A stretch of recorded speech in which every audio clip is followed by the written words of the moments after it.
It is such a pleasure to feature one of my esteemed professors on the Empowerment Zone, Dr. Emilio Zamora. Dr. Zamora was one of my professors during my first year of graduate school at the University of Houston.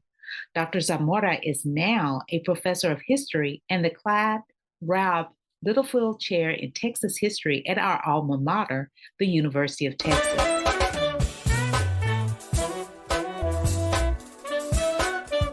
Welcome to the Empowerment Zone with Ramona Houston, where we zone in on Black and Brown relations and our journey to empowering our communities.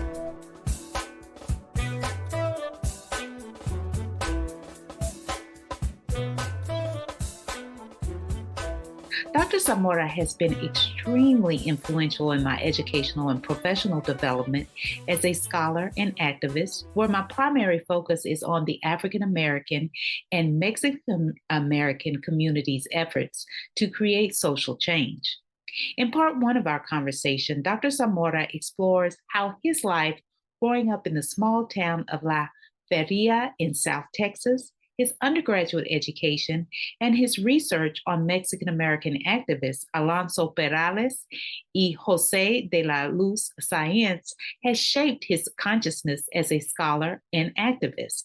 Enjoy our conversation and see the show notes for more information about Dr. Zamora. As always, make sure you subscribe to the Empowerment Zone podcast and give us a rating on Apple Podcast. Your support will make sure that we continue our journey in empowerment and impact. Dr. Emilio Zamora, it's so good to have you here. Welcome to the Empowerment Zone. Thank you so much, Ramona. I'm glad to be here and to join your listeners and viewers. Yeah, I'm really excited about having you. One reason is because you're one of my former professors at the University of Houston, and now you're at my alma mater, the University of Texas, in the history department. And you just taught me so much during my first year of graduate school. I'm forever grateful to you. As an African American studying both African American history and Mexican American history, I always felt embraced by you as a student, and I never felt like an outsider to Mexican American studies. So I must express my gratitude to you. Well, my admiration for you began when I first met you. You always stood out as a bright, dedicated, socially conscious young woman. And I appreciated that because that's one of the things that I value among young people, that kind of awareness that you exhibited, that you continue to exhibit with your entrepreneurial and scholarly interests. So I'm so glad to know you, and thank you for having me. Thank you. And we're both natives of Texas. Mm-hmm. And, I'm sure, like myself, that growing up in Texas really shaped your identity and shaped your interest in studying Mexican/Mexican American studies. And so could you tell us a little bit about your background and how you decided to study ethnic studies?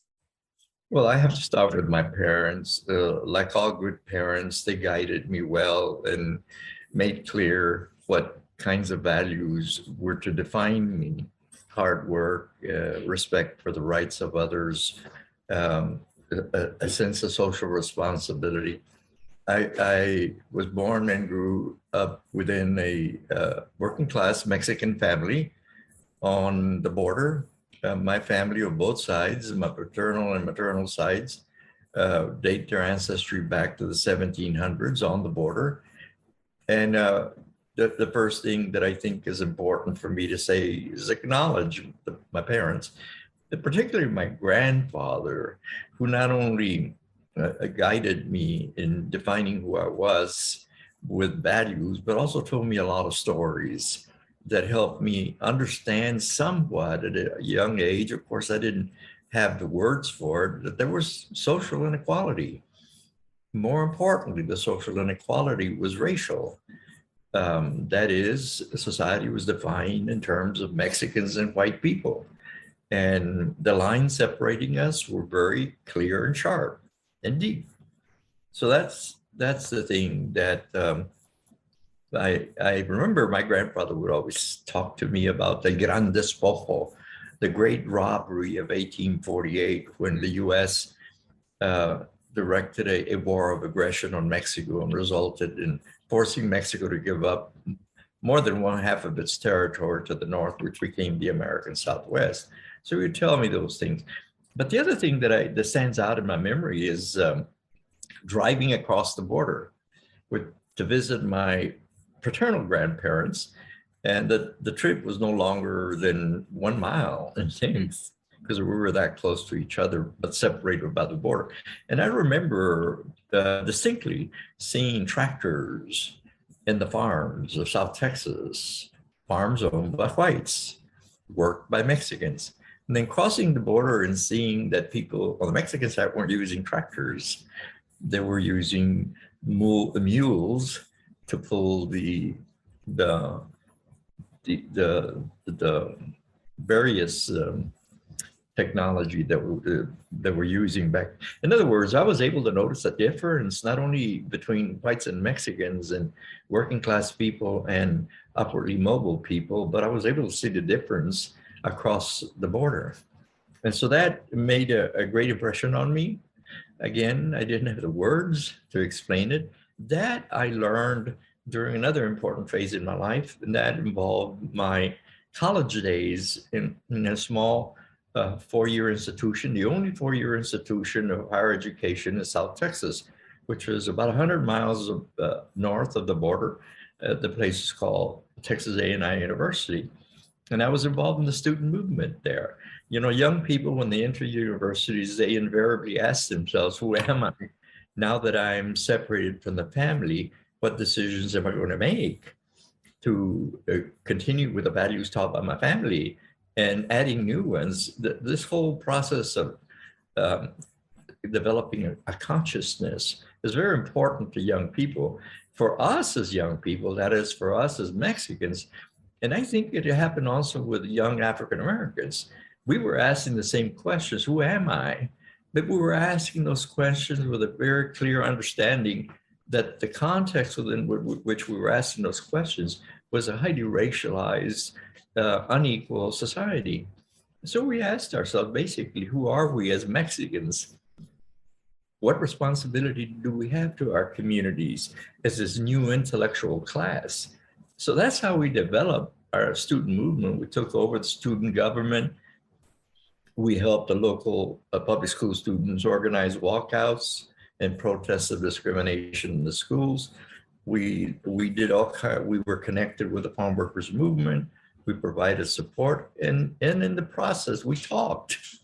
We shared observations and guided each other as young people towards a consciousness that incorporated all that we understood to be a racially unequal society in South Texas. That's how I entered graduate school at UT Austin in 1971, with that kind of pretty well-formed sense of who I was as a Mexican and my responsibilities to not only my community of Mexicans, but also other working class communities throughout the country. And so I decided to study history at UT Austin, primarily because I wanted to use the skills that I would develop to teach, to write, to publish, to support the cause for equal rights. And so I decided to write on Mexican American history, a field of study in American history that had not been developed.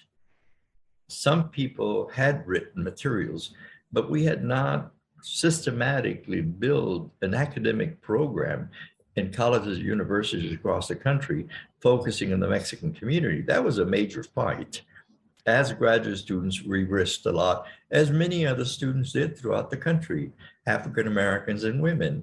We initiated these new fields of study.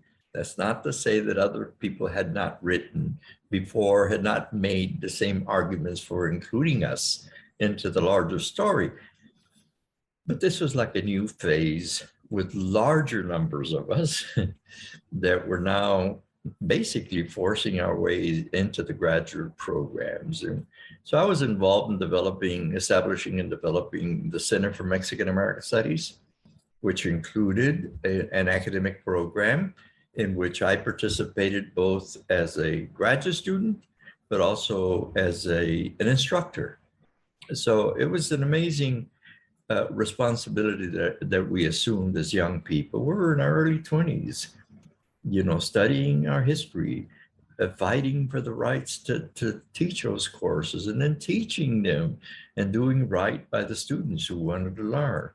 So I grew intellectually very rapidly. I grew with a sense of social responsibility. That I think shows in my work. I've written quite a bit on Mexican American history.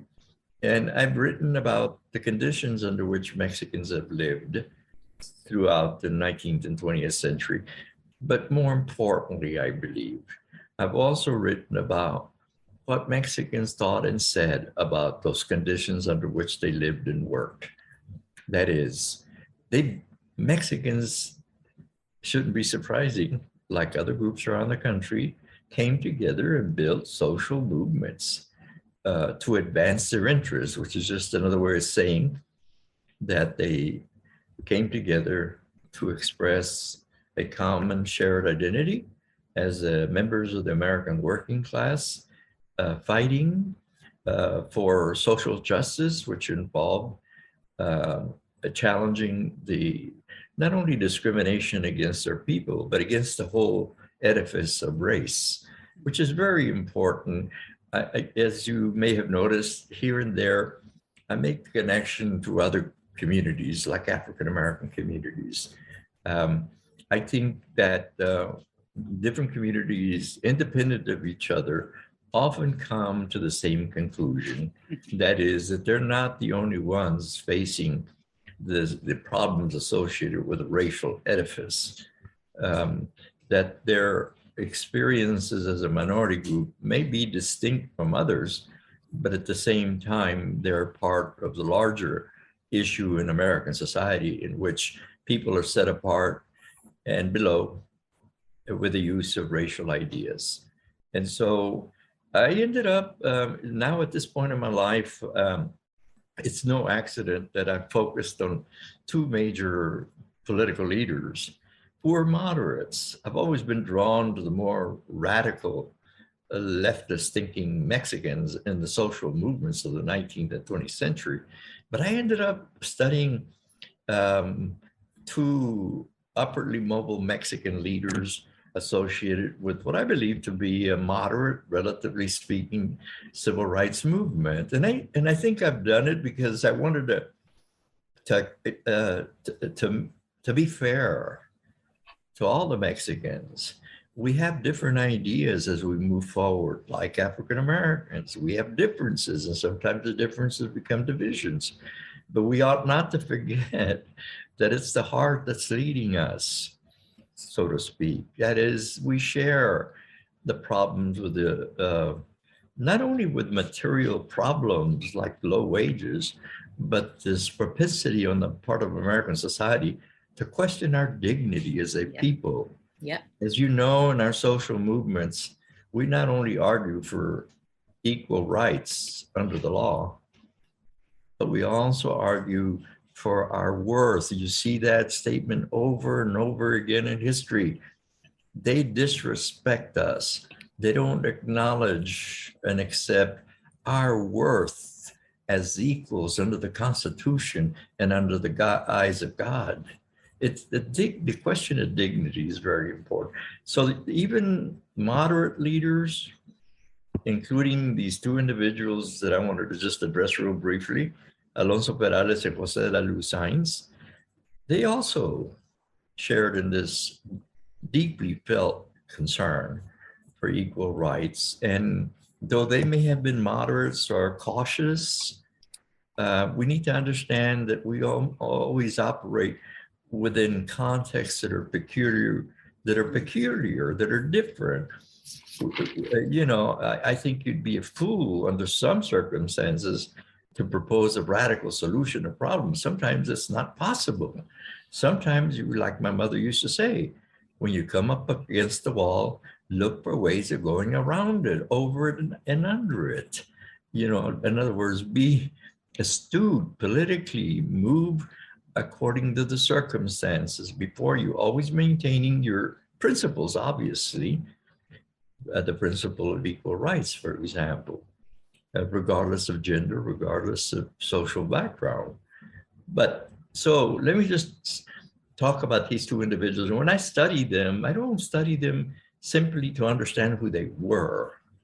I study, which is important, and the organizations that they belong to, which is important. But I believe that we should look to history for lessons.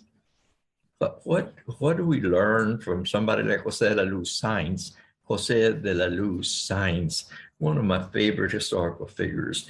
This fellow was born into a very poor family in South Texas. His family valued education, so they moved to a nearby town so that the children could get a better education. He became a teacher. To make a long story short, he was a teacher for well over 45 years, and he kept moving from place to place, teaching in segregated Mexican schools in the early 1900s, primarily because whenever he'd arrive at a place, he would begin to talk publicly and to write about how unfair it was for Mexican children to be placed in dilapidated buildings and not provided the opportunities that white children were getting in the schools. So he'd lose his job. So he'd have to move to another place, which in many ways, like life generally provides us opportunities to expand our understanding of stuff. I think that helped them get a broader understanding of the Mexican experience. Anyway, he became a founder of the Mexican American Civil Rights Organization, the longest running civil rights organization in the country, the League of United Latin American Citizens. We call it LULAC. But how did he come to that? Well, he came to that as a serviceman in the military. He joined the service and he said, I'm joining the service because I want to start using a rifle instead of a pen to fight for the rights of working class children. That's his argument. He joins the service and begins to write him notes every day for 11 months. He missed only 2 or 3 days. He wrote a war diary and he published it in 1933. The only diary ever written by a Mexican American serviceman in any war. And it may have been the only diary published by a Texan in World War I. And as important as it is for some diaries to note personal experiences like getting wet and getting shot at, he did much more than that in his diary. It's a masterful work that I've translated and edited, so it's available. And so he talks a lot as a Mexican. Let me just say a couple of things about what he says in his diary. He says, we African Americans and Mexican Americans and Native Americans that are fighting for our constitutional rights, we are the true Americans because we're abiding by the fundamental values in these important historical documents. The segregationists are the ones that are undermining the possibilities, the grand possibilities of the Republic. They're the enemies of the nation. He also said, I am not going to wave the flag simply for the sake of waving the flag and drawing attention. I'm going to argue for what stands behind the flag. What stands behind the flag is the American Constitution, which argues for equal rights. The last thing, which he says a lot of other things, but the thing that really impressed me, that carries a major lesson from history for all of us. He said, we Mexican Americans, and they're getting together and talking about this. He said, we are making the ultimate sacrifice on the battlefields so that future generations of any social background in the future can argue for equal rights on the basis of our sacrifice. That's prescient, that's visionary. And we should always, I think, look beyond our station, look beyond our experience, and with this kind of critical social consciousness, think about how we can contribute for a better life for our children and grandchildren. And as modeled by Christ, this often means sacrifice. Of course, they were making the ultimate sacrifice, but sacrifice comes in other forms. That's one of the lessons that I draw from him. There's many others. The other historical figure that is very instructive for me is Alonso Perales, also a founder of LULAC, an attorney. He's an extraordinary individual who achieved so much, including participation in an inaugural meeting of the United Nations in San Francisco, 1945. He participates as a member of the Nicaraguan delegation. That's the explanation of that is another story. But once he's there, he uses the case of Mexicans to argue for a charter guaranteeing people around the world the right to live freely, absent, racist ideas and discriminatory behavior. And he not only argues the case of Mexicans, but he argues against what I called earlier the edifice of race. That's just another way of saying that he recognizes that the problem of race that has brought on two major wars, at least one world war, is a central issue, particularly for the victims of racism, which includes not only Mexicans, but African Americans and Native Americans and so forth. So he contributes to that, the writing of that charter. That's one of his major achievements. But for me, the lessons that his life gives us are pretty clear. We need to be devoted to the idea of social justice as much as we can. This is a serious business.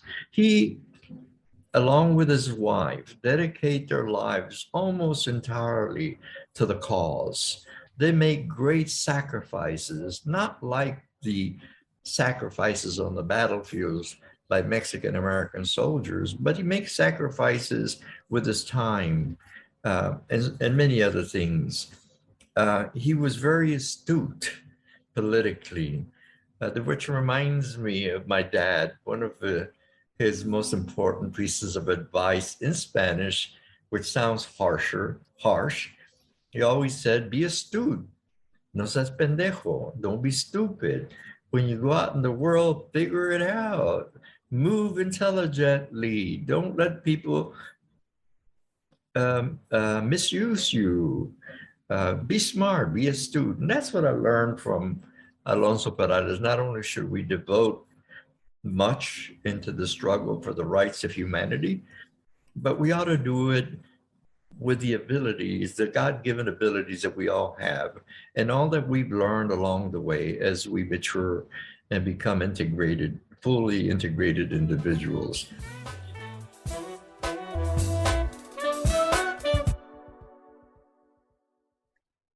This was such an interesting discussion. Make sure you join me for part 2 of my conversation with Dr. Emilio Zamora. A special thank you to the incredible team of the Empowerment Zone. Terry Gully, theme song, NADWorks, digital support, and of course, our featured guest. If you enjoyed my podcast, please subscribe. We are on all of your favorite podcast platforms. Be sure to rate us on Apple Podcasts too. Thank you for your continued support.